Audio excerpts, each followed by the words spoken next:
Yeah, I mean, I don't think it would have mattered in the whole context. I mean, they outplayed us today, but I think it was a good toss to win, definitely. That pitch had been under covers for a long time. There was certainly some movement early, and our batsmen probably struggled to adjust to that movement early. So if we had our time again, maybe we would have been a little bit more cautious and tried to get through that first 6 overs without losing too many wickets. But it's easy to say that in hindsight, isn't it? The way the game is being played these days. They want to be aggressive, they want to play their shots, and and probably the conditions weren't quite right for that today. And and then young Suryavanshi just sort of chanced his arm, and he got away, and got off to that flying start. So it made the chase pretty easy for them. 100% will still be backing this team. No questions about that. There's no doubt about that. I think if we had our time again, we might have just tried to adjust to the conditions a little bit better. But generally speaking, around the country, the pitches are going to be pretty good for batting. So I'd expect much better batting performances, in the future, especially if the pitches are a bit flatter. So I think it's a good lesson for us, though. We need to take the lessons from this game that if the conditions aren't perfect, maybe we need to adjust our sights a little bit and try and score our runs in different areas. So we'll definitely take a few learnings from it. But as I said, we want to try and put this one behind us pretty quickly and move on, back to Chennai. Well, yeah, it's never ideal to lose the early wickets.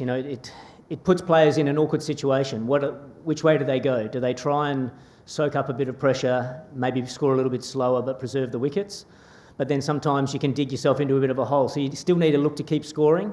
I mean, we want guys to be able to try and assess the situation, assess the conditions as quickly as they can, and then try and play how they think the game needs to be played in that manner. So, I mean, look, I'm sure a few guys will say, in hindsight, maybe I could have played a bit differently, but on another day it comes off and they change the momentum of the game. And so I don't want our batsmen moving forward to have clouded thoughts or put doubts in their mind, because I don't think players play their best when they're second-guessing themselves, do I play this way, do I play this way, and thinking too much. I would prefer them to come in with a clear attitude, a clear way on how they want to play, assess the conditions quickly, and then back themselves. If it comes off, great. If it doesn't, well, then that's sometimes cricket. So I don't want this performance to cloud and put doubt and fear into our team. I think we need to move forward quickly with a positive attitude and sort of say, okay, yes, it wasn't a great performance. We were outplayed today.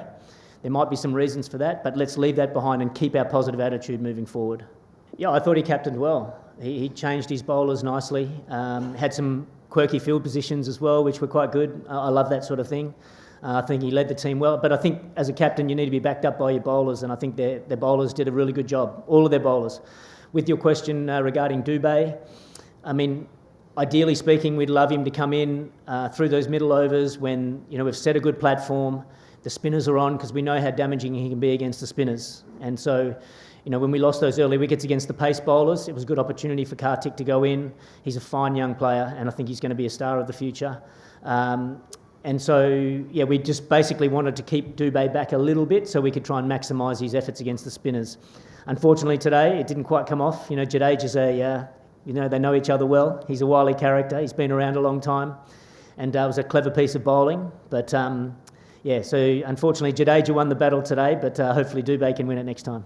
Well, hopefully a lot better than tonight. I mean, yeah, I wasn't expecting that tonight. The boys have prepared really well. They're training well. They felt like coming into this game, they're in a really good frame of mind and confident, but it didn't really pan out the way we wanted. So I think it's going to be important for us to stick tight together, keep that positive attitude. As I said before, leave this one behind us. Take a few of the learnings. I think the learnings will have to be, if the conditions aren't perfect, how do we adapt to them? Let's change our sights on what score we might be able to get, or how we're going to go about it. So we can take a few learnings from that. But all in all, I think it's just going to be important for us to leave this in Guwahati, stick tight together, get back to Chennai, and hopefully put in a really good performance against in front of our home fans. And then that'll really build the confidence of the team. I'm not the bowling coach to start with. As far as did it get better, I don't know. I think there still would have been a little bit of movement there for the bowlers with the new ball, certainly. And I think Khalil certainly got some balls to move nicely. So I think it was just the way Suryavanshi came, and he he took his chances. You know, we did drop him once, so I mean it was a difficult catch. But if you take that catch, then you never know. You pick up a couple of quick ones, the pressure builds, the confidence of the bowlers builds. But you know, when you've got a batsman there that he's just very clear on how he wants to play, and he's going hard, at every ball. And some days it's going to come off, and some days it's not. Today it came off for him, a 50-ball half century. It was once they got going, and once that he played that innings, then it was going to be a pretty simple run chase for them. The other players could just come in, and I mean the way Jaiswal played was very intelligent. He didn't have to take any big risks. He just played nice cricket shots. He just gave the strike back to Suryavanshi. It was a clever knock, smart knock. So yeah, I think the way they managed the run chase was good. It's the good way to go about it. You have one player to take a chance. If he gets away with it, then you know you should win the game pretty comfortably, and that's how it played out tonight.